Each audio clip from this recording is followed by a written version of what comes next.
Vamos. Bueno, muy buenas tardes, buenos días al hemisferio norte y a Centroamérica. Bueno, muchísimas gracias por estar aquí en una nueva conferencia magistral organizada por la Secretaría General de la Asociación Interamericana de Defensorías Públicas, AIDEF. El tema que nos convoca el día de hoy es el derecho humano al cuidado, alcances de la opinión consultiva 31/25 de la Corte Interamericana de Derechos Humanos. Y tenemos, bueno, el placer de contar con la doctora Laura Pautasi, que ahora a continuación la voy a presentar. Previo a presentarla formalmente, bueno, agradecemos a todas las asociaciones y a todas las instituciones de defensa pública que forman parte de la IDEF por difundir esta actividad en sus países. Bueno, como sabrán, la conferencia ahora se está grabando. La idea que forme parte de material de capacitación de libre uso queda colgada en la página web de la Defensoría General de la Nación de Argentina y a su vez también de la página web de AIDEF.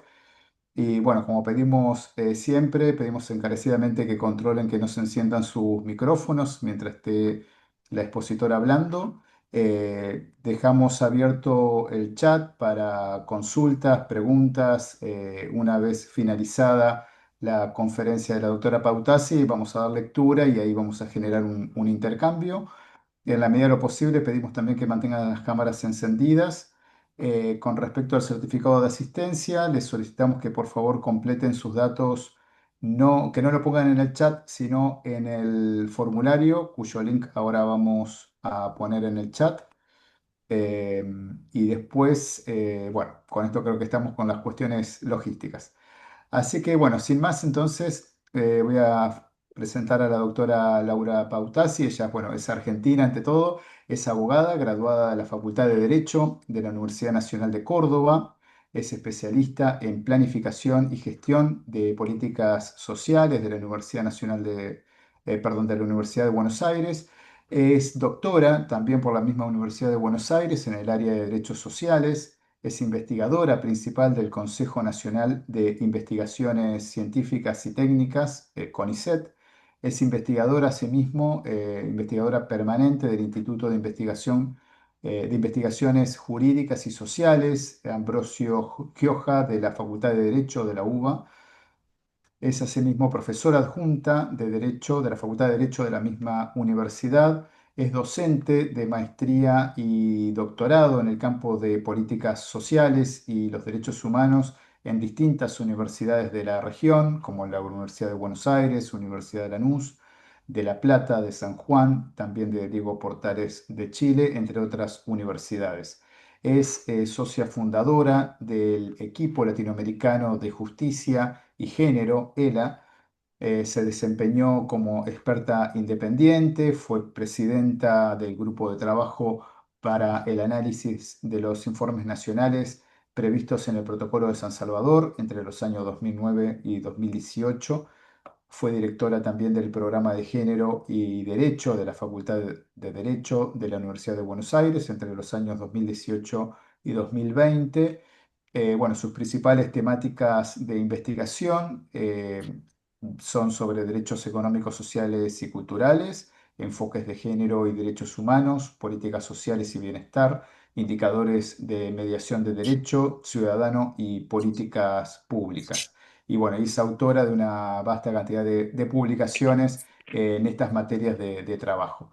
Así que, bueno, doctora Laura Pautasi, la verdad que un gusto tenerte por aquí.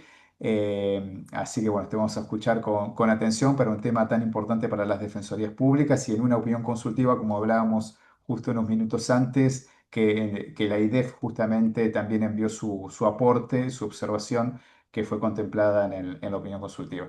Así que, bueno, te paso la palabra sin más. Muchas gracias. Muchísimas gracias, la verdad, un verdadero honor estar aquí, poder participar en esta instancia tan importante como asociación y poder compartir, como bien decías, los resultados de la opinión consultiva 31, una opinión consultiva que estuvimos Al igual que ustedes que participaron en el proceso, ha sido una opinión consultiva realmente muy esperada por el cambio transformador y sobre eso voy a ir profundizando y ojalá estimulando para el debate. Tengo una presentación para compartir. Un segundo. Eh,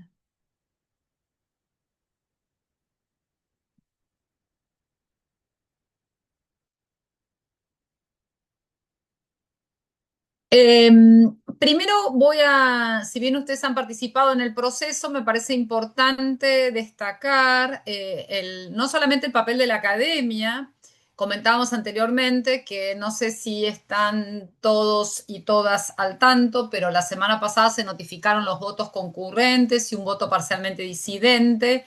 Y ahí, tanto en el voto del doctor Ferrer MacGregor como en el voto de la doctora Verónica Gómez particularmente, hay un enorme reconocimiento a todo este flujo y este trabajo académico, tanto teórico como empírico, que sustenta todo este proceso que hemos llevado adelante respecto al derecho al cuidado. Y también me parece que es importante, bueno, empezar porque se ha perdido un poco el origen del derecho al cuidado y ahí también me parece importante recuperarlo para después ponernos de lleno en la opinión consultiva 31. ¿Por qué decimos que hay toda una producción y es importante situarnos en la definición y en el proceso del cuidado? Porque históricamente el cuidado, partimos de la base que es una necesidad absolutamente ineludible. Ninguna persona puede vivir si no es cuidada.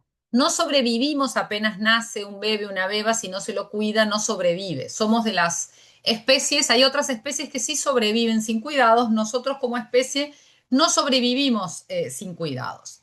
Pero esa necesidad, que es absolutamente determinante de el proceso vital, va a ir cambiando a lo largo de nuestras vidas. Es decir, en todo el curso de la vida, esa necesidad que es acuciante al inicio de la vida, luego va a ir transformando y en esa transformación respecto a esta necesidad, también las funciones que desempeñamos o los roles que desempeñamos respecto al cuidado. Entonces, el primer punto para trabajar sobre esta necesidad fue hacerlo visible.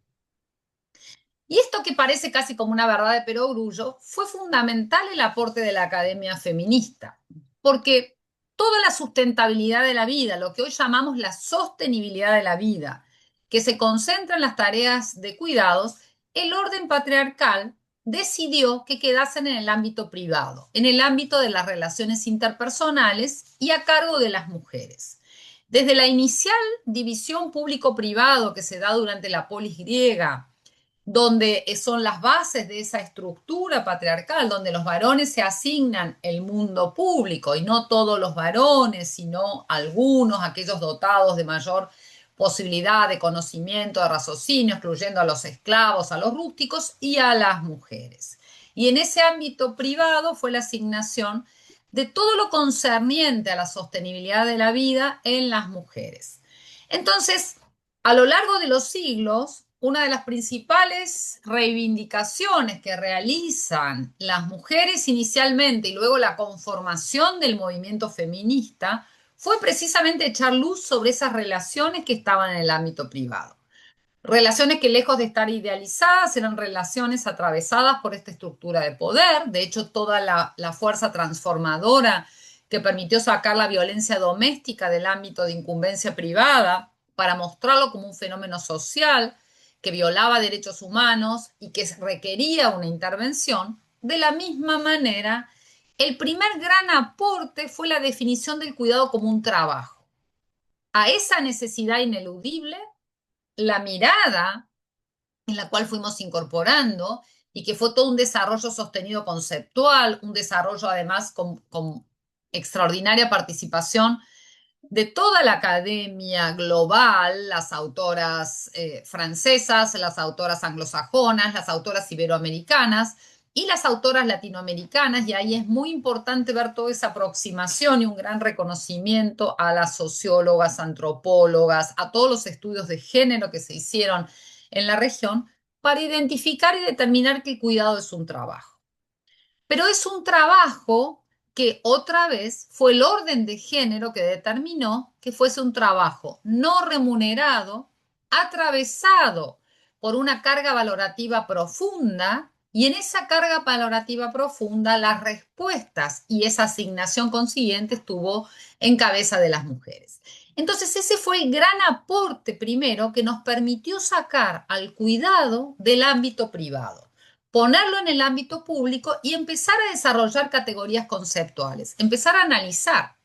Esto que a priori nos produjo la pandemia fue un momento histórico. Con una colega, con Nieves Rico, inclusive hablamos de una sindemia, como un momento de crisis global simultánea, donde todo el planeta entra en el mismo proceso de crisis, es un momento único, donde se conjuga una crisis sanitaria, una crisis de cuidados y una crisis vinculada a las respuestas institucionales. Ese proceso sindémico posibilitó que el cuidado se hiciese visible. Hoy ya nadie en el mundo puede decir que no sabe lo que pasa al interior de los hogares.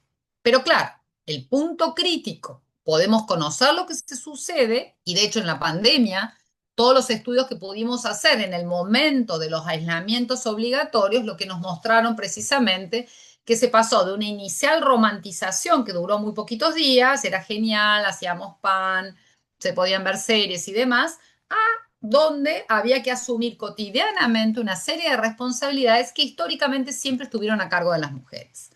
Entonces, era muy divertido cocinar los fines de semana, sobre todo por el caso de los varones, pero cocinar 24/7 con todo lo que eso implica, la preparación de los alimentos, la provisión de esos alimentos, la ingesta, la distribución de esos alimentos, hizo que colapsaran gran parte de las situaciones. Entonces allí esa maquinaria perfecta que es el cuidado y que resuelven las mujeres, eso, al menos en Argentina, pronto vamos a tener el Día de las Madres y ya en muy poquitos días va a empezar a circular todos estos videitos y distintas publicidades que salen en redes para decir es un trabajo 24/7, todo lo que puede hacer una mujer. Bueno, queda 2 días, la euforia de esto y después desaparece. Pero efectivamente, cuando lo analizamos bajo categorías teóricas, realmente es una de las maquinarias, porque es básicamente una maquinaria que va a dividir el cuidado directo del cuidado indirecto. Y el cuidado directo es aquel cuidado intersubjetivo que establece y que tiene una atención directa a las personas, que involucra afectos y sentimientos. Y allí también en ese involucramiento de afectos y de sentimientos va a haber distintos grados de otorgar ese cuidado directo. A quienes son más dependientes, como los niños y niñas, personas con discapacidad con grados altos de dependencia o personas mayores, porque a lo largo de la vida, al inicio somos absolutamente dependientes de que nos cuiden, luego nos van a ir socializando que no, para que podamos resolver el cuidado. Luego, muy rápidamente vamos a ser proveedores de cuidados, sea porque tenemos hijos o hijas o porque tenemos que cuidar a nuestros progenitores o algún otra persona que requiera cuidados, y hacia el final de la vida es muy probable que seamos demandantes de cuidados plenos. Pero ese trabajo que involucra subjetividades también tiene otra línea que es el cuidado indirecto, y que fue muy importante determinarlo también, porque ese cuidado indirecto lo que va a generar son las precondiciones del cuidado. Y allí es donde aparece también el cuidado remunerado en esa línea de cuidado indirecto, que es la figura histórica del servicio doméstico remunerado, una trabajadora externa a ese núcleo familiar que se incorpora, que resuelve a cambio de una remuneración y que es la figura que va a organizar las prestaciones de cuidados en el hogar, que no la organiza totalmente, sino que básicamente va a tomar el grueso, la situación más clara, y siguen situaciones que resuelven directamente las mujeres dentro de sus hogares, a pesar de que puedan tener esta asistencia de trabajadoras de casas particulares. Sin embargo, esa gestión del cuidado o el cuidado directo intersubjetivo de los integrantes de su núcleo familiar le sigue siendo pertinente y sigue siendo asignado. Es muy baja la capacidad de elección de las mujeres de este ámbito, pero además también toda la construcción de los estereotipos ha hecho de esta valoración. Y allí fuimos trabajando también en esta evolución del concepto. Y otra vez las y los invito a ver la enorme producción latinoamericana que hay en torno a los cuidados, que está disponible, que realmente se han ido conformando núcleos de producción teórica y empírica en los distintos países. El aporte interdisciplinario fue central. Y allí el aporte de las economistas feministas nos permitieron cuantificar, como era un orden no monetario, porque aquí no hay remuneración en el cuidado que se hace al interior de los hogares, las economistas feministas lo que nos permitieron fue poner valor económico, porque genera valor económico. Cuando no se resuelve en los hogares directamente por sus integrantes el cuidado, hay que salir a comprarlo en el mercado o esperar una provisión pública.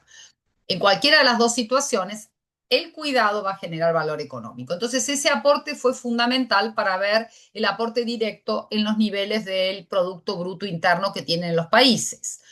Lo que tenemos hoy determinado ya es que se han ido sofisticando las herramientas de medición en lo que va de este siglo XXI y tenemos aproximadamente 20 países que miden entre el uso del tiempo, que es una variable central, el tiempo que dedican las mujeres en América Latina al cuidado es 3 veces más que el mismo tiempo que el tiempo que dedican los varones a las tareas de cuidado. Ahí hay una asimetría clara. Más o menos en promedio son entre 6 y 8 horas en promedio en los países de la región, la cantidad de horas que dedican las mujeres al cuidado y los varones entre 2 a 4 horas diarias. Pero además, el valor que genera en términos de aportes al Producto Interno Bruto va entre 15 y 16%, el caso de Argentina es 16% el aporte de las mujeres al Producto Interno Bruto, y en los países de Centroamérica llega entre 24 a 26 puntos, perdón, del valor de este trabajo de cuidados no remunerados. Entonces, allí fue muy importante esta posibilidad de cuantificación precisamente para ver no solamente ese valor casi superfluo que se dice cuánto trabajan y entonces el Día de las Madres ponderamos todo ese trabajo, cotidianamente nunca se pondera, es un trabajo del cual nadie quiere asumir, pero que además también genera muy poca satisfacción, es un trabajo muy rutinario, a la posibilidad de tener herramientas e instrumentos de medición. Y ahí pasamos a la siguiente etapa, que comienza y es la cual nos vamos a dedicar profundamente con la definición del derecho al cuidado, cuando determinamos que el cuidado es un derecho humano, el derecho a cuidar, a ser cuidado y al autocuidado, y ahí implica el proceso transformador que acaba de terminar una primera temporada, como estamos diciendo, una primera etapa con la opinión consultiva 31. Pero también en términos de las respuestas institucionales a este reconocimiento del cuidado como derecho, los países empezaron a generar sistemas nacionales de cuidados. Y esta es una característica bien importante de la región, bien interesante.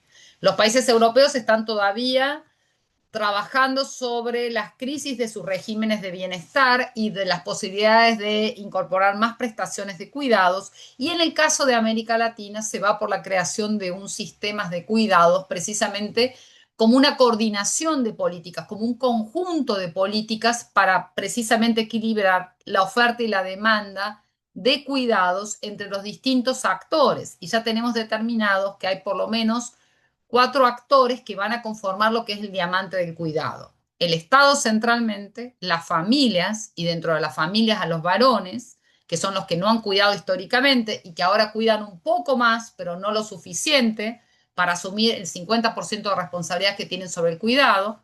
Las organizaciones sociales y comunitarias, esto que aparece muy visible también en la pandemia, el cuidado colectivo, que es parte de una categoría de trabajo también, es el trabajo comunitario, es el tiempo propio que yo dedico a tareas socialmente útiles, pero que no está destinado a integrantes de mi núcleo familiar directo. Y luego tenemos el mercado. Y ahí voy a subrayar fuertemente porque ese es otro de los factores centrales en las prestaciones de cuidados y que sin duda los próximos años va a tener una relevancia mayor.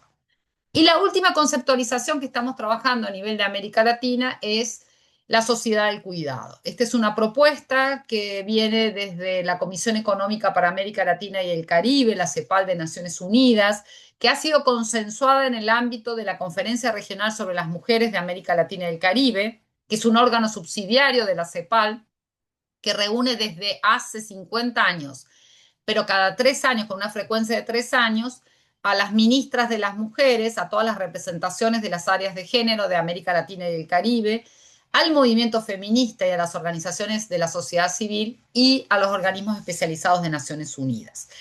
Esa conferencia que se reúne cada 3 años, la última fue en el mes de agosto de este año en la Ciudad de México, termina con un compromiso, que es una agenda que compromete a los gobiernos, y allí el último compromiso, que es el compromiso de Tlatelolco, es el que va a fortalecer la creación de una sociedad del cuidado, considerando fundamental, y por eso viene también esta suscripción por parte de los gobiernos de la región, la necesidad de poner a los cuidados en el centro, pero en el centro en vinculación con un cuidado planetario, de un planeta en crisis. Y entonces esto muy rápidamente tiene que ver con las posiciones conceptuales y cómo fuimos evolucionando en este concepto de cuidado. Entonces, un primer punto que subrayo para luego recuperarlo con la opinión consultiva es que esto no es un concepto emergente, es un concepto que tiene una larga tradición, es un concepto que fue establecido y que fue particularmente solventado con producción empírica en todos los países de América Latina y que nos fue permitiendo realizar esta evolución. Ahora bien, cuando trabajamos respecto a las regulaciones normativas del cuidado, y ustedes lo deben saber mejor que yo, siempre el cuidado estuvo trabajado, incorporado en las regulaciones del derecho civil y del derecho de las familias. Simplemente que no se lo denominaba cuidados y que además estaba establecido en relación a un vínculo paterno-filial, y subrayo lo de paterno-filial, con profundos sesgos de género, una figura, esta figura de la patria potestad, en muchos de los ordenamientos de América Latina en cabeza del varón. Fueron procesos de reforma posteriores durante muchas transiciones democráticas a partir de los años 80 en adelante, donde se logra una patria potestad compartida, donde se logra también en los procesos donde se han ido reformando en este siglo gran parte de los códigos civiles y de familias, la incorporación de las responsabilidades parentales, pero también responsabilidades de cuidado, de manutención, de atención hacia nuestros progenitores o hacia personas con discapacidad o con afectaciones de salud mental. Allí teníamos titulares identificados muy claramente dentro del ámbito de estas regulaciones civiles. Luego, y a pesar de estos sesgos de género, también el derecho tributario tiene algunos avances de acuerdo a los países, la condición de trabajador aportante y de ciudadano en términos particularmente de los sistemas de impuesto a las rentas o impuesto a las ganancias, algún tipo de mecanismos de deducción de acuerdo a la presencia de hijos o de hijas, diferencias de percepción y de aportes de acuerdo al vínculo matrimonial o lo inexistente, pero con poco peso. Y luego viene un importante núcleo de regulación que fue el derecho laboral y de la seguridad social. Allí, la precondición de la mayoría de los países que en América Latina tienen códigos de trabajo, el caso de Argentina no tiene, no llegó a esa codificación de trabajo, sino a la ley de contrato de trabajo, pero muchos otros países de la región, también totalmente atravesados por los sesgos de género.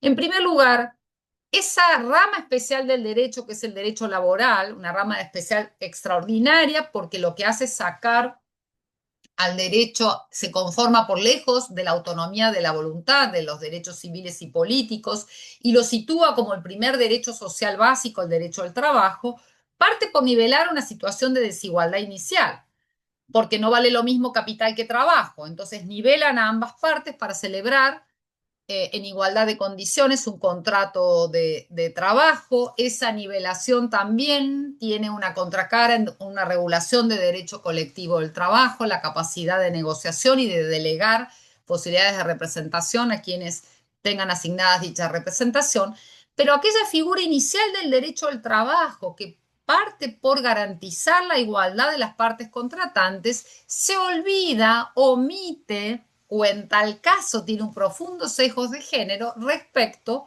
a las precondiciones, lo que históricamente desde perspectivas marxistas se llama la reproducción de la fuerza de trabajo, que estaba garantizada en cabeza de las mujeres. Esa reproducción de la fuerza de trabajo que se hacía en los hogares en términos normativos la regulación del derecho laboral queda en títulos especiales vinculados a las que son las políticas de conciliación, trabajo-familia. Desde el feminismo hemos puesto mucho cuestionamiento respecto a esa idea de conciliación, porque lejos de conciliarse, en tal caso se pueden articular ambas esferas, pero no hay conciliación tal si todo está en cabeza de resolución de las mujeres. Y de hecho, estas figuras, los sesgos de género que más visiblemente cobran relevancia en los marcos normativos del derecho laboral y de la seguridad social en nuestros países, tienen que ver con que garantizan ciertas prestaciones centralmente para aquellas trabajadoras mujeres que tengan problemas para conciliar. De hecho, las licencias por maternidad son más extendidas respecto a las licencias por paternidad. Hay países que todavía no tienen licencias por paternidad y muchos de los otros países tienen promedio muy breves, entre 2 y 5 días de licencias por paternidad. En cambio, las mujeres es más extendido, muy vinculado al momento del nacimiento y de una recuperación posparto. Sin embargo, hay una asignación inicial de responsabilidades diferenciales. Es decir, no se extienden esas licencias por paternidad para que los varones activamente se comprometan con este cuidado. Pero también las disposiciones de infraestructura, por ejemplo, los espacios de cuidado infantil, también en general han estado asociados en América Latina a la presencia de trabajadoras mujeres, porque el supuesto fue muy fuerte, lo que había que garantizar era estas situaciones para que las trabajadoras pudiesen resolver sus situaciones. Pero además el derecho de la seguridad social trabaja con un concepto de contingencia, que es aquel hecho futuro que hay altas probabilidades que suceda y recién la prestación, la resolución, que es colectiva, como por ejemplo el seguro de desempleo, hay un fondo de un seguro de desempleo, recién va a operar en el momento que ese trabajador o trabajadora quede desempleada. Si no, no opera previamente. Y si esto lo llevamos a los cuidados lejos están de ser una contingencia. Nunca va a ser una contingencia. Siempre nos ocurren los cuidados. Por eso esa categoría de autocuidado es una categoría muy importante que logramos identificar. Porque nadie puede dormir por mí 8 horas. Pero si yo no duermo 8 horas o 7 horas o 6 horas, que son las horas recomendables, no voy a estar muy productivo para mi ámbito de trabajo. Voy a tener problemas que me van a afectar la salud, pero tampoco voy a tener garantizada esa productividad que el sistema busca. Entonces tengo que tener las condiciones materiales para poder dormir esas 8 horas. Y eso va en el campo del autocuidado. Pero si me enfermo, ¿operan los sistemas de licencias o no operan? ¿Cómo me recupero ante una situación de enfermedad? Y así múltiples preguntas que en esta definición de contingencia, los cuidados, si bien muchas de las respuestas de la seguridad social se vinculan interdependientemente con los cuidados, pero que no son respuestas en relación a los cuidados. Entonces, lo que llegamos antes de definir este derecho al cuidado es que teníamos un reconocimiento de sujetos titulares de derechos claramente identificados, luego se van ampliando, por ejemplo, con las personas del colectivo LGTBIQ+, en la medida que hay países que empiezan a ampliar sus marcos normativos, el reconocimiento del matrimonio igualitario, en el caso de Argentina, la ley de identidad de género, con efectos no solamente registrales, sino también prestacionales en esa línea. Pero lo que identificamos es que nos queda un conjunto de personas invisibilizadas al cuidado y ajenas a la protección. Yo ponía un cuño muy fuerte en un reclamo que hay regional respecto a lo escasas que son las licencias para varones para el cuidado. Pero en tal caso, el conjunto de trabajadores que está identificado goza de esa licencia, que es escasa, que hay que modificarla. El problema se empieza a presentar con todos aquellos y aquellas que quedan por fuera de esas prestaciones y que no pueden acceder y que en general en la tradición de América Latina los estados no han tenido prestaciones de cuidados. Y entonces allí empezamos a identificar las trabajadoras remuneradas del cuidado, que tiene que ver con todo el empleo del servicio doméstico remunerado, que en general en América Latina ha tenido un tratamiento por debajo del resto de los sectores ocupacionales. Recién con el caso en Uruguay, que empieza en el año 2006 en adelante, empiezan a modificarse las leyes de servicio doméstico, ampliando los marcos protectorios, el trabajo y el cuidado de trabajo a nivel comunitario, que es desprotegido, donde hay siempre una tendencia a la romantización. Tener una olla popular no es una respuesta solidaria, es una respuesta ante una inacción estatal muy fuertemente. Y esa respuesta a esa inacción estatal va a ser la propia comunidad y dentro de esa comunidad quienes van a llevar adelante todo lo que implica dar comida de manera comunitaria van a ser las mujeres, sin espacio, sin reconocimiento y además sin protección. También lo que es el trabajo de cuidado no remunerado en salud, ese es un ámbito muy importante de prestaciones porque cada vez más tenemos en nuestros países un traslado, una concentración de tareas ambulatorias, es decir, un traslado, cada vez la permanencia en los espacios hospitalarios es menor por un tema de reducción de costos o por situaciones asociadas a otras contingencias como los virus intrahospitalarios y entonces cuando se traslada hacia los hogares las responsabilidades de cuidado en salud otra vez se van a concentrar en las mujeres. Y tenemos que tener en claro que nada al interior de los hogares se distribuye equitativamente, mucho menos el cuidado, mucho menos el trabajo. Luego también teníamos problemáticas vinculadas a las personas migrantes, a las identidades, las personas indígenas y las afrodescendientes, con otras formas de vínculo respecto al cuidado, con un vínculo distinto con la naturaleza, las identidades sexuales diversas, las transexualidades, y entonces ahí teníamos un cúmulo de personas en las cuales teníamos que comenzar. Pero hubo otro ámbito también que empezó la regulación del cuidado a partir de los mecanismos de protección social. Todo lo que ha sido desde los años 90 de la mano de las políticas neoliberales, que fueron los programas de transferencias de ingreso, hoy lo llamamos, ya en este siglo se empiezan a denominar programas de transferencia condicionadas de ingreso, donde gran parte de esa transferencia que el Estado hace, generalmente en cabeza de una mujer, es a partir también de establecer condicionalidades de resolución en base al cuidado.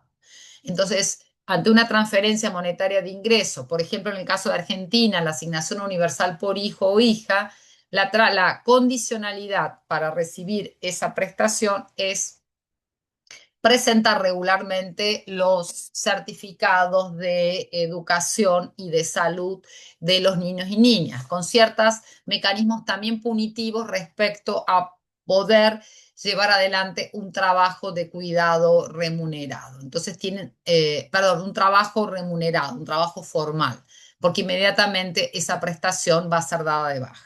Entonces ahí empieza a aparecer el cuidado fuertemente como una respuesta estatal en el campo de las personas en condiciones de pobreza o en condiciones de vulnerabilidad extrema. Las obligaciones están vinculadas al cuidado y ahí teníamos que resolver estos núcleos críticos de desigualdad estructural que teníamos en cada uno de los países.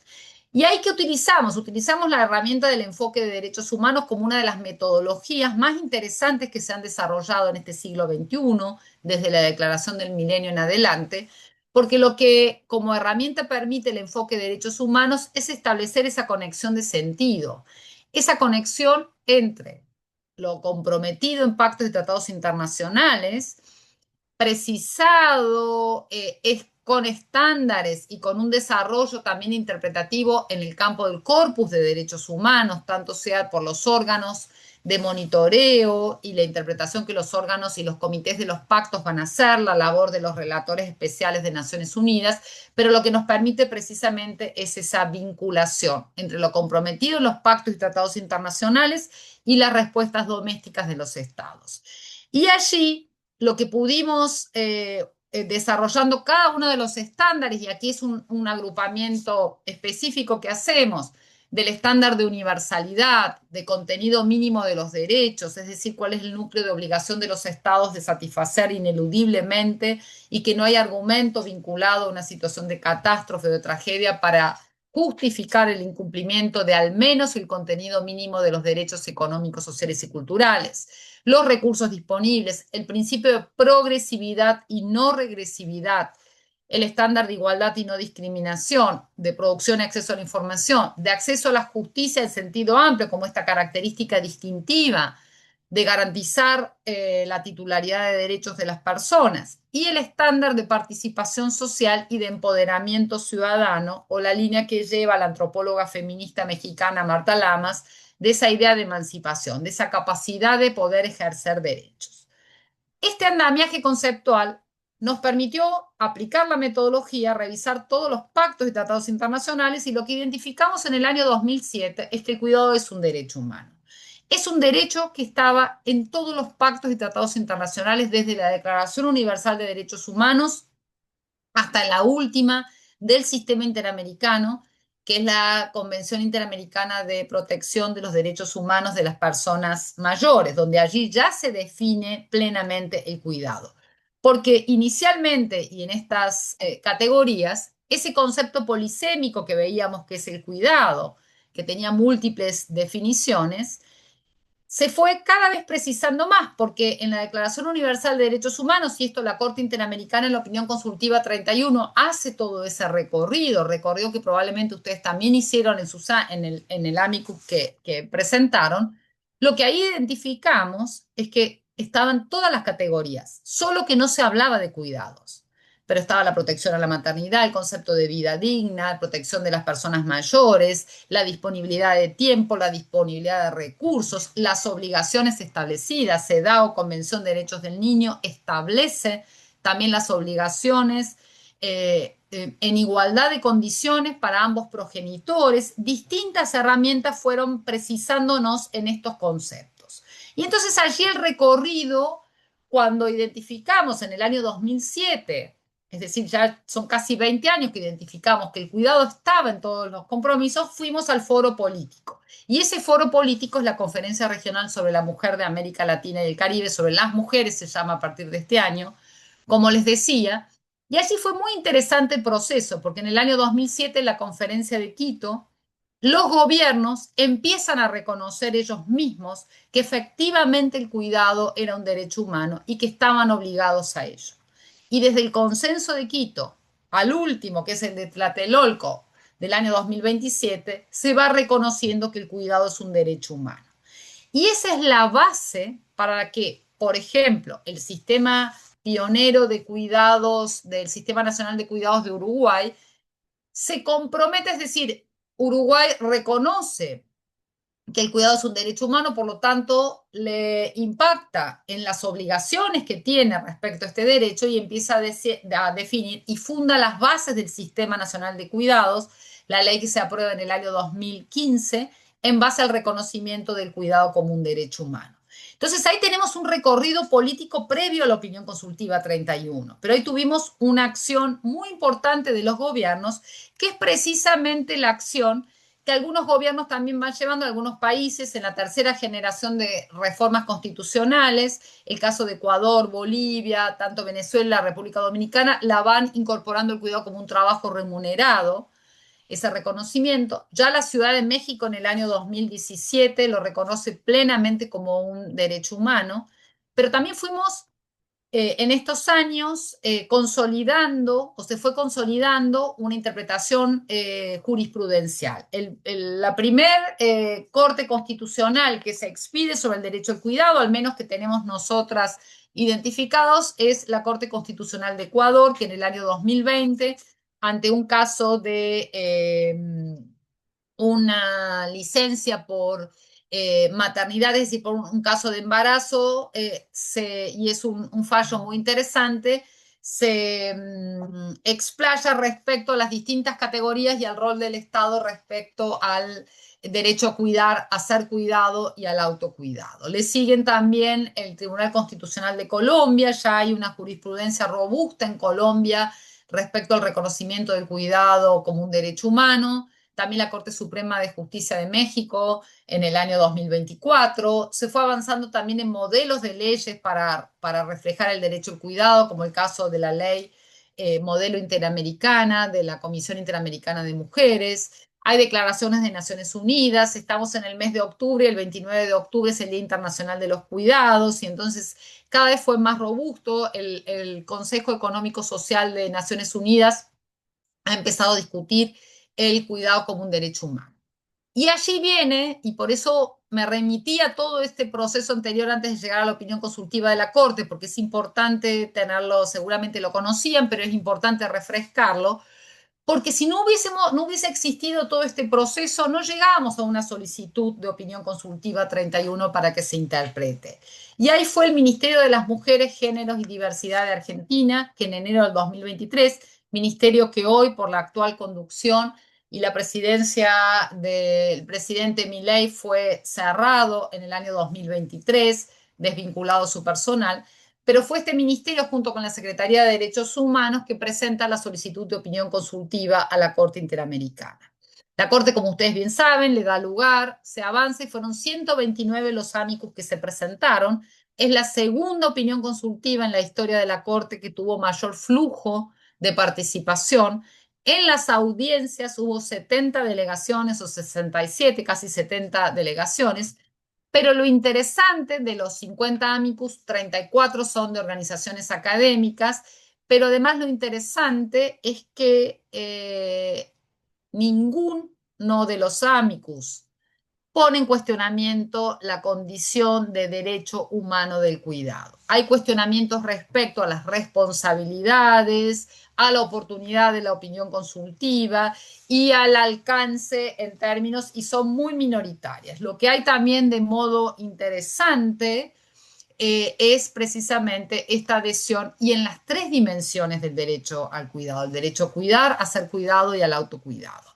En el caso de las audiencias, esos 3 días que fueron de audiencias en marzo del año 2024, no sé si tuvieron como organización la posibilidad de participar, si no están todos los videos, fueron realmente un momento transformador en la Corte, esto lo están señalando las y los jueces, porque realmente llegamos a esas audiencias muy articulados como movimientos, varios, movimiento feminista, movimiento de derechos humanos, los gobiernos, hubo 9 gobiernos, la vicepresidenta Francia Márquez acudió a las audiencias, esto tampoco es frecuente que una vicepresidenta de Estado vaya a un proceso que no es un proceso jurisdiccional, sino que fue un proceso consultivo. Entonces, realmente ahí hubo un flujo bien importante.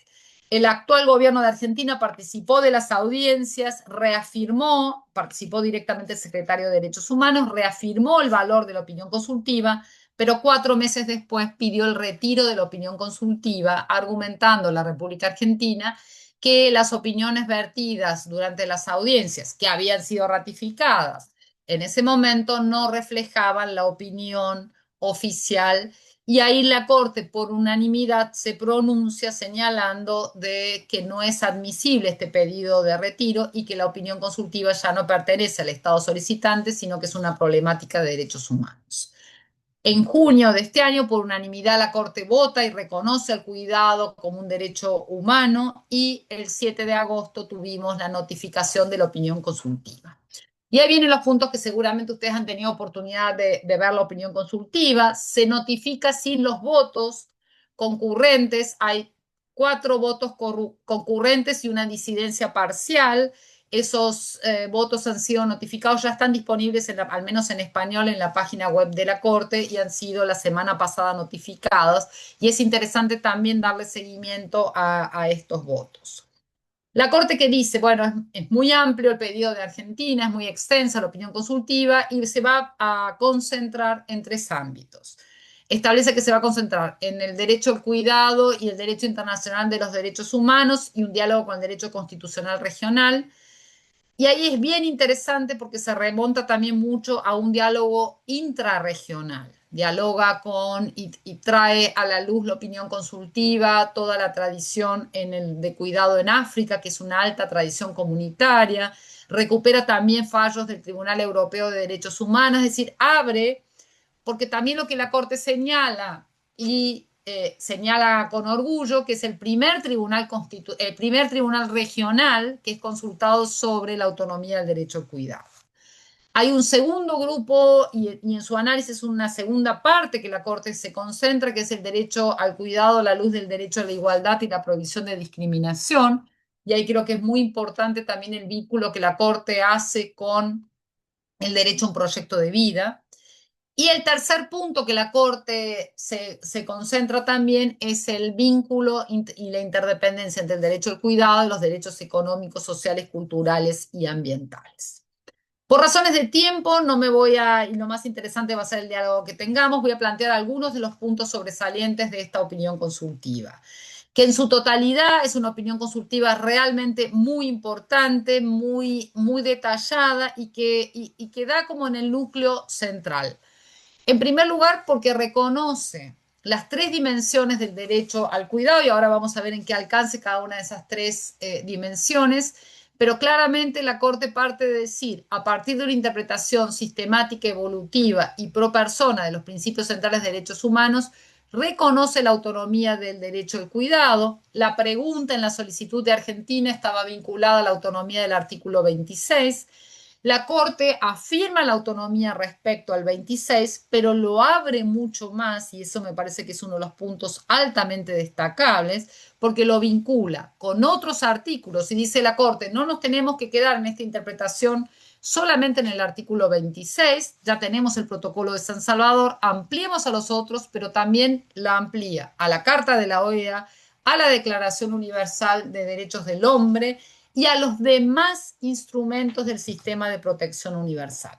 Entonces amplía un andamiaje que deja pocas dudas respecto al alcance y a este reconocimiento del cuidado como un derecho humano, autónomo, y claramente establece la Corte que es aquel derecho autónomo que comprende el derecho de toda persona de contar con el tiempo, con espacios y con recursos necesarios para recibir, brindar o procurarse condiciones que aseguren su bienestar integral y le permitan desarrollar libremente su proyecto de vida de acuerdo con sus capacidades y etapa vital.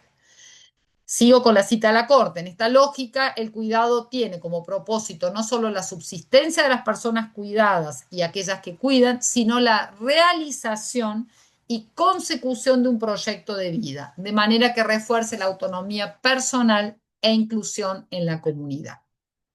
El segundo de los principios rectores que la Corte toma en consideración y que está en la literatura que mencioné en todo este recorrido es el principio de corresponsabilidad social y familiar.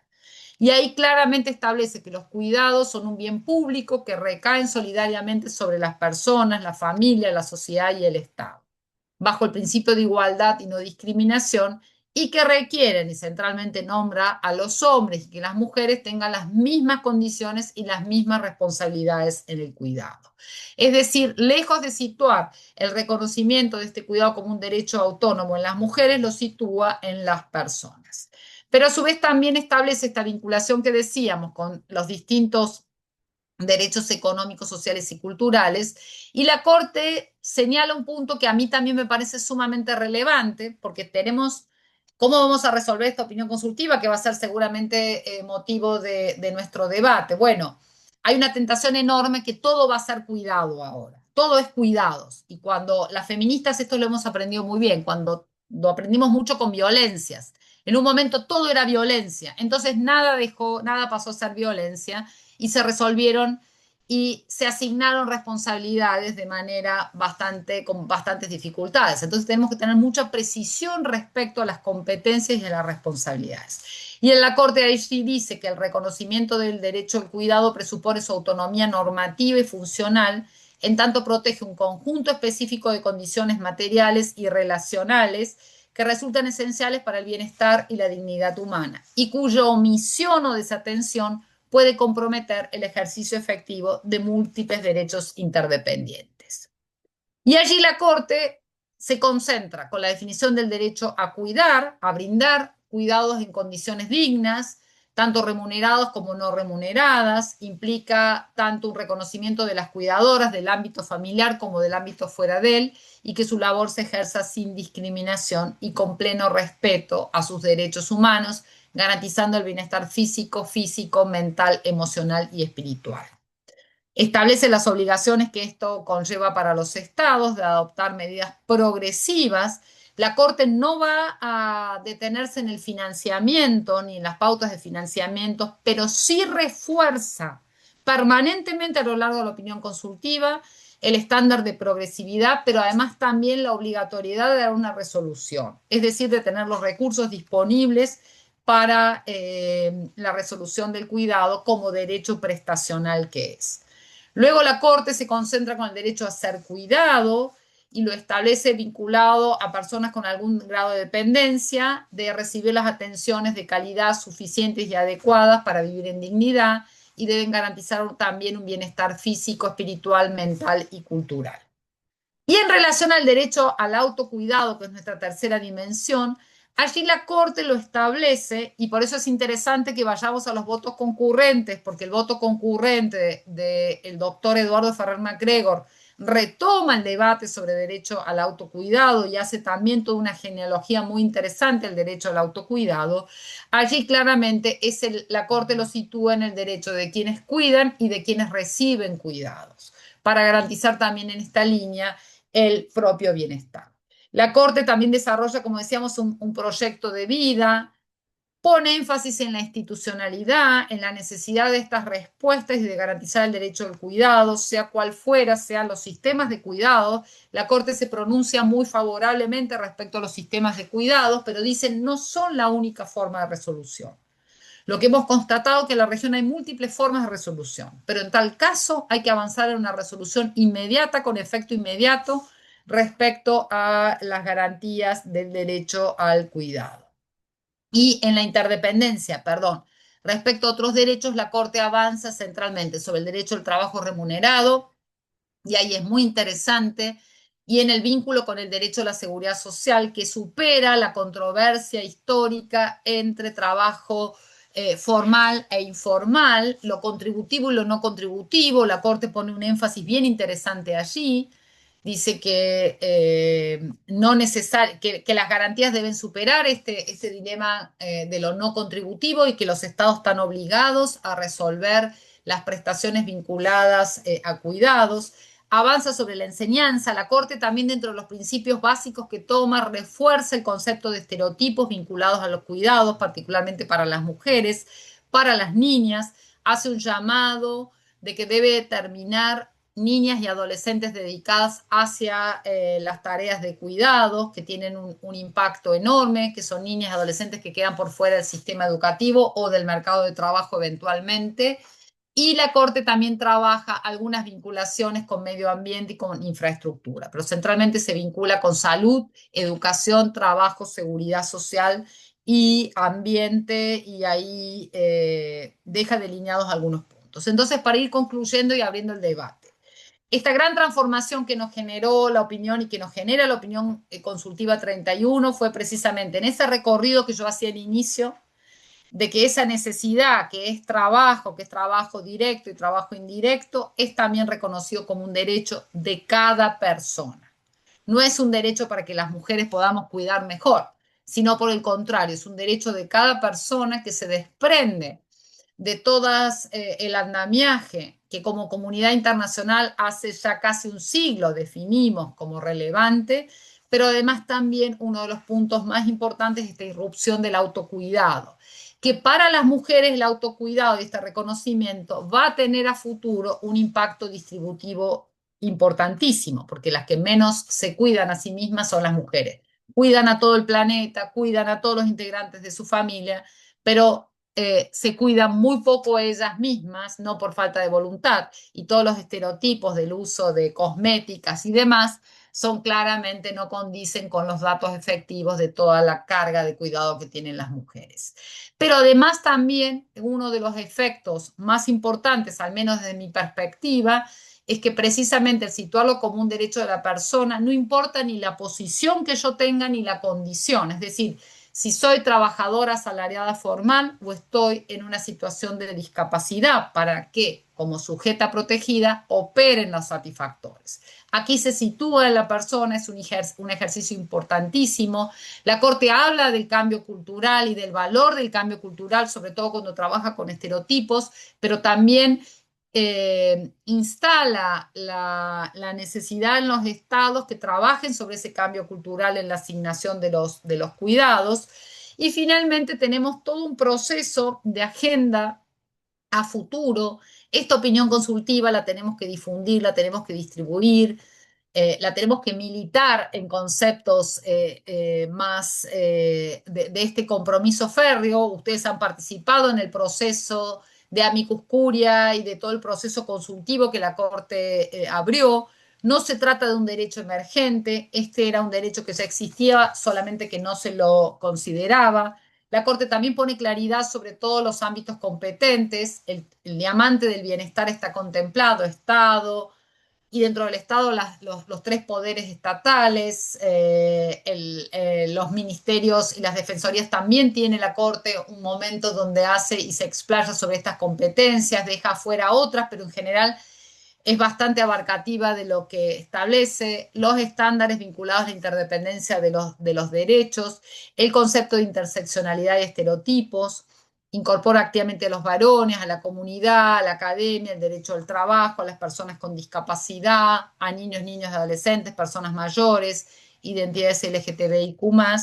Y en el escenario que estamos ahora para pensar esta agenda, la opinión consultiva da cuenta de este avance en términos de reconocimiento del cuidado como derecho humano, de una larga demanda y conquista también por parte de los movimientos feministas. La frase que ustedes deben conocer, que es aquello que llaman amor es trabajo no pago, que es una frase de la economista feminista italiana Silvia Federici, que ha sido una frase muy potente, que hoy empieza a ser parte, ya hace unos años empieza a ser parte del movimiento y de las demandas de los movimientos sociales. Tenemos muchas metrópolis que lo muestran. Tenemos que empezar ese proceso de transformación sobre el ejercicio de derechos, porque todavía persiste una injusta división sexual del trabajo y de los cuidados.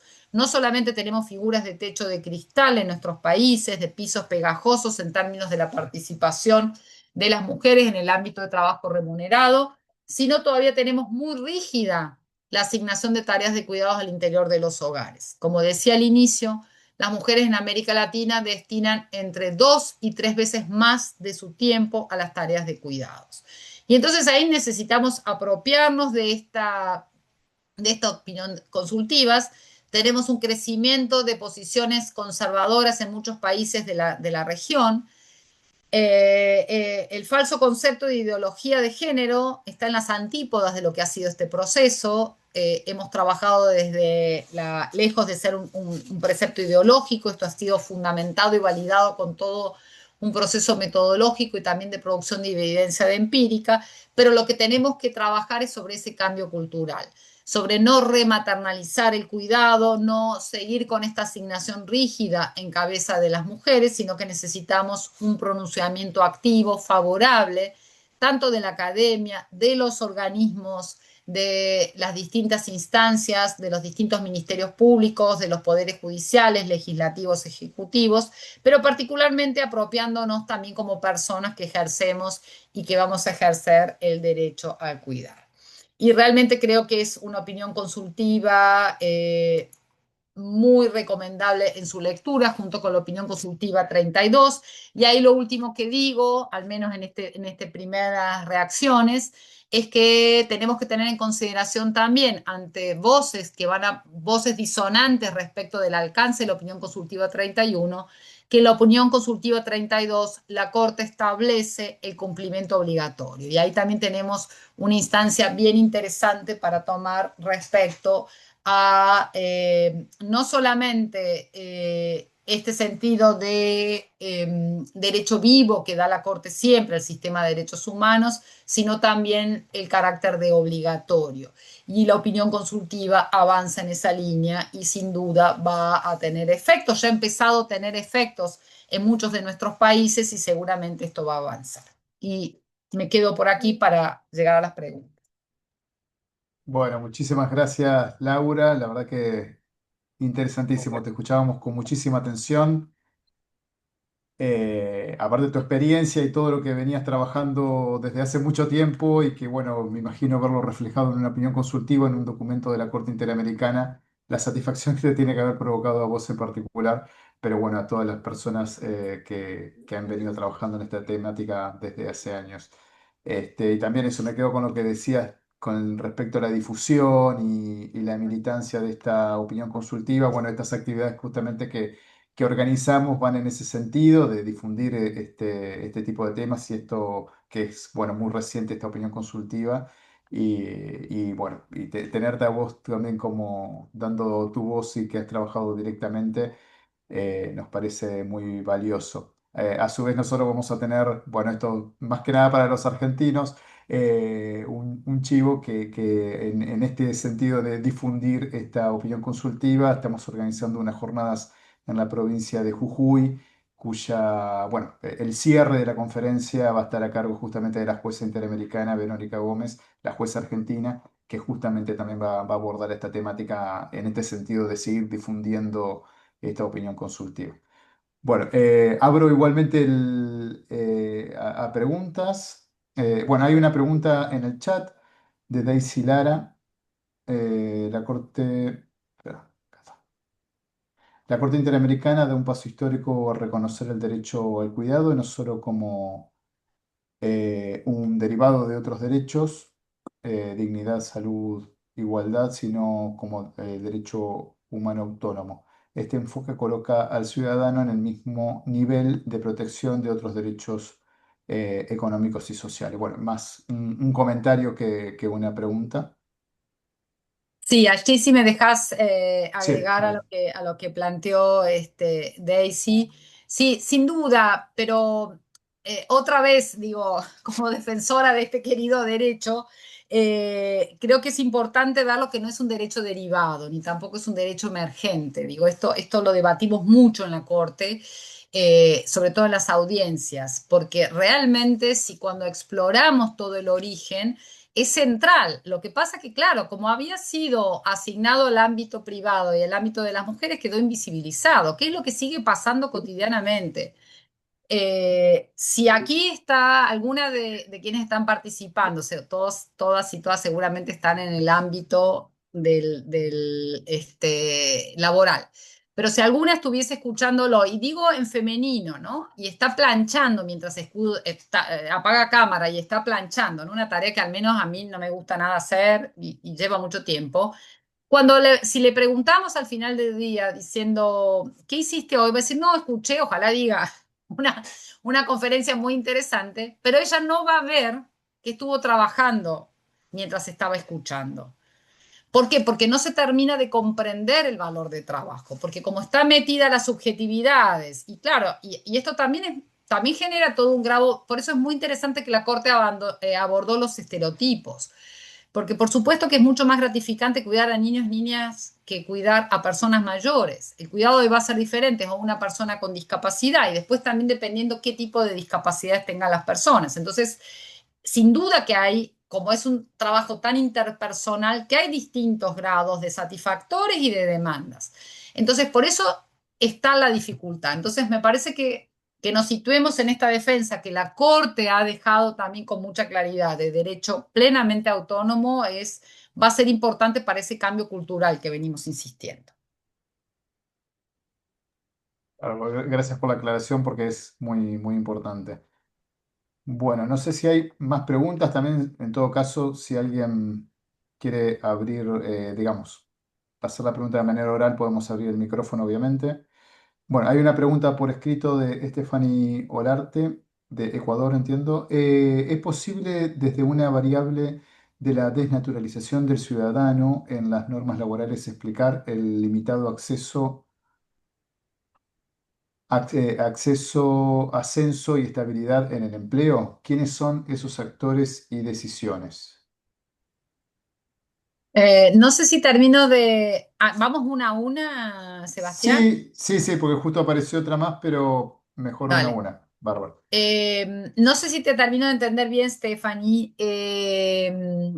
A ver, sin duda que la opinión consultiva abre algo. Justamente ayer estuvimos aquí en la Facultad de Derecho discutiendo con las y los laboralistas, ¿no? Entonces yo planteaba de que el derecho laboral, de cara al reconocimiento de la autonomía del derecho al cuidado, tiene que necesariamente hacer una mirada introspectiva y retrospectiva muy importante, porque claramente lo pone patas para arriba el derecho laboral. ¿Por qué? Porque ese derecho laboral, como decía al inicio, que partió por establecer la igualdad de las partes contratantes, estableció luego una desigualdad muy clara respecto a las responsabilidades de cuidado. Es decir, su móvil de inicio era esta situación de igualdad. Entonces, hoy requieren necesariamente, tendríamos que redefinirlo como el derecho al trabajo remunerado. La característica de definir como derecho al cuidado nos da una especificidad en términos de esa definición, pero necesariamente hay que generar una transformación enorme. Enorme porque también todos nuestros sistemas productivos están en la base que ese cuidado se resuelve al interior de los hogares. Si vemos los últimos trabajos, por ejemplo, de Nancy Fraser, cuando habla del dilema de la redistribución y del reconocimiento, y otros trabajos interesantísimos que hacen las economistas feministas, pero para situarme en algún lenguaje más cercano a quienes estamos en el ámbito del derecho, Fraser, en uno de los últimos textos que habla del capitalismo caníbal, bueno, ella pone un foco muy fuerte sobre los cuidados, porque dice que esta lógica de que se fagocita a sí mismo el capitalismo no ha dejado recursos, entonces tampoco tenemos redes para el cuidado. No hay abuelas, no hay tías, no hay tíos, porque están todos cuidando. Y también hay abuelas que tienen todo el derecho y la facultad de decir, no quiero cuidar, en tal caso quiero pasear con mis nietos, pero ¿por qué tengo que cuidarlos? Si a mí no me corresponde. Entonces, ahí hay un punto central que hay que repensar, no solamente como tenemos que repensar todo el mundo del trabajo, todavía tenemos normativa laboral en América Latina que tiene un patrón taylorista fordista. En Argentina misma, la ley de contrato de trabajo responde a un modelo productivo que hace 50 años que no existe más como modelo productivo. Seguimos bajo un trabajador ideal, varón, blanco, heterosexual, que conforma hogares nucleares. Eso es lejos de ser la realidad. Entonces, sin duda que tendría que ser una herramienta que ya se esté debatiendo dentro del derecho laboral, también de la seguridad social, para establecer también esta interdependencia y funciones, y absolutamente indispensable entre el componente androcéntrico histórico del derecho al trabajo y también para que no quede anacrónico, porque claramente sobre este reconocimiento del derecho al cuidado requiere esa revisión. Bárbaro, gracias. Otra pregunta, bueno, en el marco de la opinión consultiva, ¿cómo considera que los estados puedan avanzar en el cumplimiento efectivo de su obligación de contribuir a las personas cuidadoras, especialmente aquellas que atienden a personas en situación de discapacidad, cuando las políticas actuales, como los bonos o subsidios, resultan insuficientes para garantizar una vida digna tanto para la persona cuidadora como para la persona cuidada? Da el ejemplo de Ecuador, donde la canasta básica supera ampliamente el salario básico unificado. ¿Qué estrategias estructurales o de política pública podrían adoptarse para evitar que la corresponsabilidad estatal en el cuidado se limite a medidas meramente simbólicas o asistencialistas? Bueno, muy interesante la pregunta, Carolina, y bastante difícil de responder en por un lado, siempre están las pautas fiscales y que son pautas fiscales regresivas en nuestros países, digamos. Este es el primer argumento usual y central que tenemos en los países, pero no solamente argumento, luego fácticamente cada año países, inclusive como el caso de Costa Rica, con una larga tradición de inversión en políticas sociales, está constatado que en los últimos 3 años la pauta presupuestaria para políticas sociales fue cada año descendiendo casi 4 puntos perdón, el último año casi 4 puntos, entonces porcentual. Entonces es una regresión enorme en esta línea. Entonces es muy difícil llevar sin duda a esa transformación y que el mecanismo no sean los bonos. Y utilizo tu preocupación respecto al ámbito de la resolución para llevarlo a un cuestionamiento también si habría que remunerar el trabajo de cuidados en los hogares, ¿no? En los años 70, 80, movimientos sobre todo de sindicalización de trabajadoras, de lo que eran los sindicatos de amas de casas o de dueñas de casas en muchos países, empezaron a pedir un salario digno para las trabajadoras. Y esto generó un debate enorme dentro de todo el movimiento feminista, precisamente porque el feminismo, al menos, por lo menos Y la posición que yo suscribo es decir, no se remunera, porque si se remunera, sonamos. Las mujeres nunca más van a poder salir del ámbito de cuidado. Sabiendo en línea de lo que vos planteas, lo que tenemos de información es que hay un 30% de mujeres en América Latina que no tienen ningún ingreso monetario propio, con todo lo que eso significa respecto a incremento de violencia y distintas situaciones. Entonces ahí tenemos un núcleo crítico, es decir, no tienen autonomía económica, dependen de otras. Si ese 30%, después tenemos el porcentaje que van recibiendo lo que vos planteabas, transferencias por parte del Estado, que están por debajo, siempre en nuestros países los límites inflacionarios o de fijación de canasta básica tienen una brecha enorme con la realidad y con las situaciones efectivas de canasta básica de alimentos. Entonces, esto va a seguir siendo una diferencia muy importante. Entonces, a tu pregunta, el primer punto es empezar a dotar de servicios que al menos transformen el tiempo de las mujeres. Como inmediatamente un argumento respecto al aumento de las transferencias va a ser un argumento que va a chocar con esa pauta fiscal, bueno, la exigibilidad es que se aumenten servicios que puedan distribuir mejor el tiempo de las mujeres, que pueden ser en el ámbito local, en el ámbito subnacional o distintas instancias que haya este tipo de servicios de corte universal. Es decir, mayores espacios, por ejemplo, de provisión para primera infancia, para personas con discapacidad, que era claramente, cómo se les provee, por ejemplo, de transporte para el traslado a los centros de asistencia, cómo se van buscando de modo de descargar ese tiempo de las mujeres, que no te debería ser un tiempo de cuidado de las mujeres, sino distribuido dentro del hogar.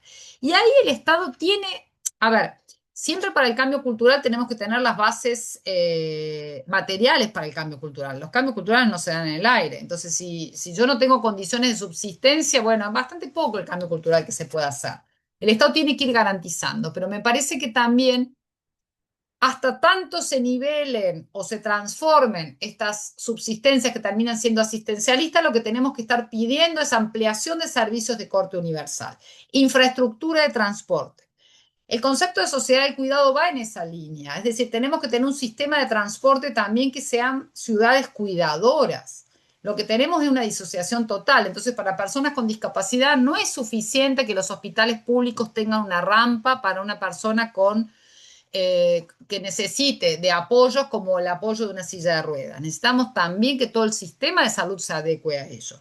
Entonces, en la medida que se vaya transformando esa matriz, que implica servicios, infraestructura, definición conceptual, vamos a poder ir también transformando, acompañada de eso, estas respuestas asistenciales.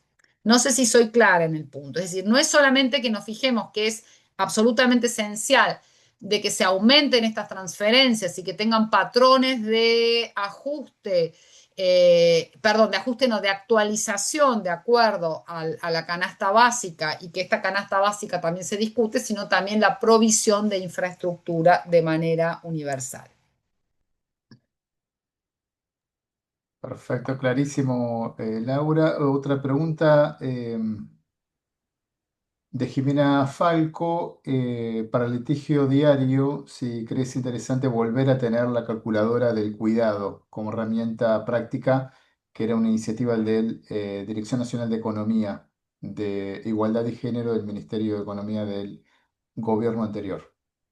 Sí, gracias Jiménez, otra de las áreas, también otra dirección nacional que fue cerrada por la actual gestión, sin duda. Por ahora no está la calculadora de cuidado, pero para el caso de Argentina, Chile está haciendo experiencias parecidas, al menos de las que yo conozco, tiene que ver con las canastas de crianza, ¿no? Como una herramientas o distintas herramientas que van ajustando y tiene que ver un poco también con la pregunta anterior cómo podemos hacer, tener instrumentos estadísticos más factibles en términos de lo que efectivamente cuesta el cuidado. Entonces, sin duda que volver a demandar este tipo de herramientas o utilizar más la canasta de cría, el índice de crianza o algún otro tipo de línea va a contribuir a por lo menos un reconocimiento más claro de estas obligaciones. Bárbaro, gracias. Y bueno, podría ser quizá la última pregunta de Ana Laura López. ¿Cómo incide este derecho de la opinión consultiva para solicitar prisiones domiciliarias para padres de niños, niñas y adolescentes, donde es la única persona para ejercer estos trabajos? Ello considerando que las mujeres son las que generalmente sostienen económicamente el grupo familiar y a la vez cargas laborales fuera del hogar. Ese es el Bueno, comentario para vos. sí, muy interesante también la pregunta. La Corte y en el voto de Pérez Goldberg también lo pueden ver, dedica bastante tiempo a las mujeres y creo que en el voto de Gómez también, bastante detalle a las personas privadas de libertad, que esto fue también parte también de los amicus que se fueron aportando. Ahí hay varios elementos, al menos para ir estableciendo los pisos mínimos que se requieren para transformar. Creo que ahí argumentativamente hay que empezar a buscarle todos los espacios y cómo la opinión consultiva la podemos ir leyendo por partes, porque hace una mención, inclusive la opinión consultiva avanza también en mencionar a las personas buscadoras, sobre todo a las mujeres buscadoras. En países como en Colombia, atravesados por conflicto armado, en México por la desaparición forzada de personas, también la Corte se detiene en un reconocimiento de las responsabilidades de cuidados de estas mujeres. Entonces me parece que ahí hay un montón de elementos, no nos da el tiempo para ver claramente, pero hay un montón de elementos en los cuales se puede pedir centralmente y en este caso las opciones para que sea el cuidador primario, principal, el varón, y que con esto se pueda solicitar. Bueno, clarísimo, Laura. Bueno, no hay más preguntas, pero me parece también mejor dejar acá para no robarte tanto tiempo. De ya, bueno, muchísimas gracias. Fue muy clara tu exposición, las respuestas, las preguntas también que formularon, la verdad que muy interesante. Muchas gracias también a todas y todos por participar. Y bueno, quedaríamos en contacto, veremos cómo avanza. Hace muy poco tiempo que tenemos la opinión consultiva. Ojalá que tenga una excelente aplicación. Así que bueno, nuevamente agradecerte, Laura, por la claridad, el compromiso y tener tu tiempo, dedicarnos a nosotros transmitiéndonos tu conocimiento. Así No, que muchísimas gracias. no, muchísimas gracias, Sebastián, y a todos por las preguntas, por la atenta escucha, por los aportes. Ahora se están haciendo aportes ahí en el chat muy interesantes Mm, también sobre iniciativas como en Colombia, con las manzanas del cuidado, también en Ecuador. Hay muchísimas iniciativas que las tenemos que tener en cuenta sin romantizar mm. el cuidado comunitario y tener una alerta muy clara, porque si no terminamos siempre mejorando las condiciones, pero siempre en cabeza de las mujeres. Y en esta línea, Sebastián, y como último mensaje para todos y a todos, la tenemos que defender mucho esta opinión consultiva. Me parece que tenemos herramientas jurídicas para Mm, defenderla ante los ataques conservadores y no conservadores. mm. Yo estoy haciendo una campaña que sobre mi querido derecho al cuidado no le establezcamos dogmática, ¿no? Si algo tienen maravilloso los derechos humanos es que no tienen una dogmática, sino que son instrumentos vivos. Y me parece que esa es una oportunidad transformadora que nos invita también a esa creatividad argumentativa, interpretativa, y que fue el proceso que hicimos desde la Academia Feminista y en diálogo con muchas otras academias. Entonces me parece que ahí viene una linda invitación a futuro para seguir trabajando y quedo a disposición y gracias por esta invitación. Bueno, muchas gracias por tus palabras y tomamos obviamente, esa invitación de las defensorías públicas. Así que bueno, espero que todas y todos lo hayan disfrutado también a esta conferencia. Y bueno, nos mantenemos en contacto y luego informaremos la próxima conferencia magistral para noviembre. Bueno, Laura, nuevamente muchísimas gracias. Muchas Estamos en gracias, buenas contacto. tardes. Gracias. Chao, hasta luego.